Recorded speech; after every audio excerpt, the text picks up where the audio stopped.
Well, we love it when a member of the extended Rebel Media family has a book, because odds are it's a book that has the other side of the story as opposed to the left-wing literary scene. And I'm delighted that our friend Anthony Fury, who's a columnist with the Sun newspapers, has a new book, and he's here to talk about it. The book is called Pulse Attack: The Real Story Behind the Secret Weapon that Can Destroy North America. And here's Anthony now via Skype. Great to see you again. Thanks very much for being here. Pulse attack, that refers to electromagnetic pulse, right? But what does that mean? That's right, Ezra. This is something that I had really only heard about here or there, sort of in science fiction-y things. I wasn't too sure what to make of it. And a couple years ago, I met with the former head of the CIA to talk about the Iran deal. And as we were wrapping up our conversation, he said, "Hey, do you have a minute? There's something I'm really trying to draw some attention to." And that minute turned into several hours, and it just blew my mind, the fact that our enemies are working on a weapon, or some of them already have it, which if they detonate this up in the atmosphere, they can send out an electromagnetic waveform, super high energy, Ezra, that can couple into our power lines, into our electronics, and in the worst case scenario, this could take out our water filtration system. It could take out our food hubs, our transportation networks, telecommunications, everything, leading to societal decay, leading to massive deaths. Now, I remember in that Hollywood movie, I think it was Ocean's 12, part of the storyline was built around an attempt to detonate a device like this just to black out the city. Now, obviously, that's Hollywood. It wasn't science fiction, it was a Hollywood fiction.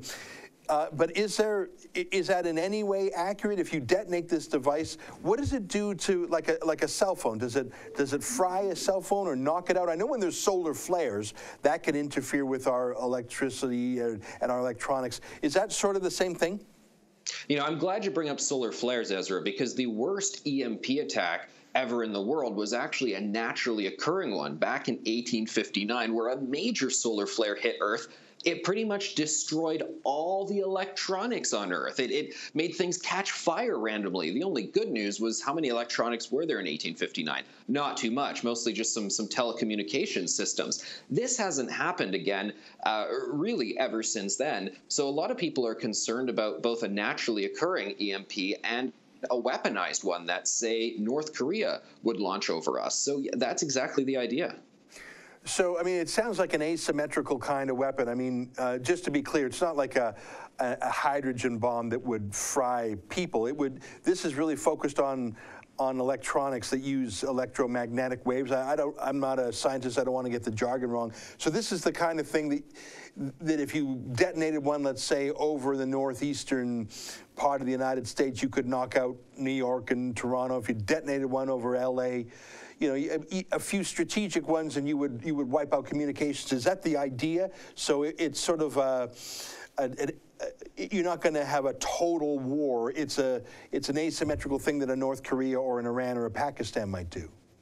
Exactly. And you're not going to have a total war because you can't respond to that. The alarming thing about an EMP attack is it doesn't just take the lights down like when lightning hits your home and surge protectors sort of handle it and then, oh, it goes back on again.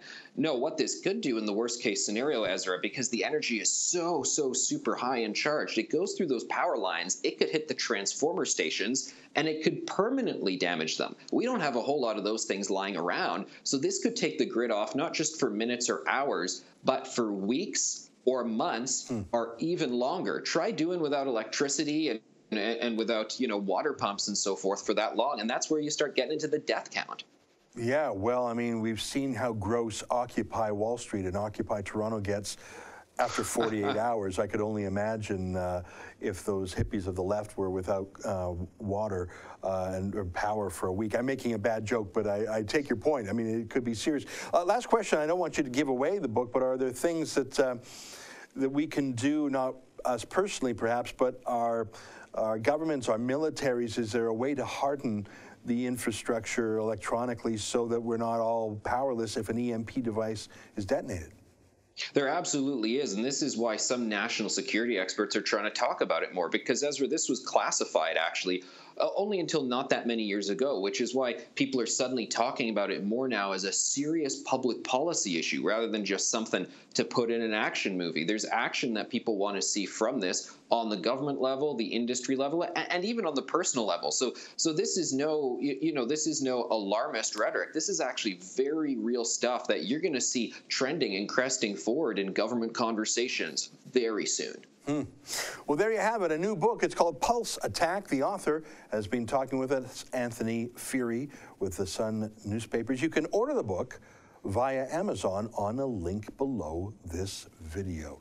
Well, Anthony, good luck with it. I think, I hope you've got a bestseller. It's nice to have you write books, and I hope this is the. Do you have any other books out there while I'm talking to you about books? This is my first book, Ezra. Well, I wish you good luck. And you know what? I think we might send an email to our Rebel viewers. Let's see if we can make a bestseller out of it. That sounds fantastic. Thanks so much. I appreciate it.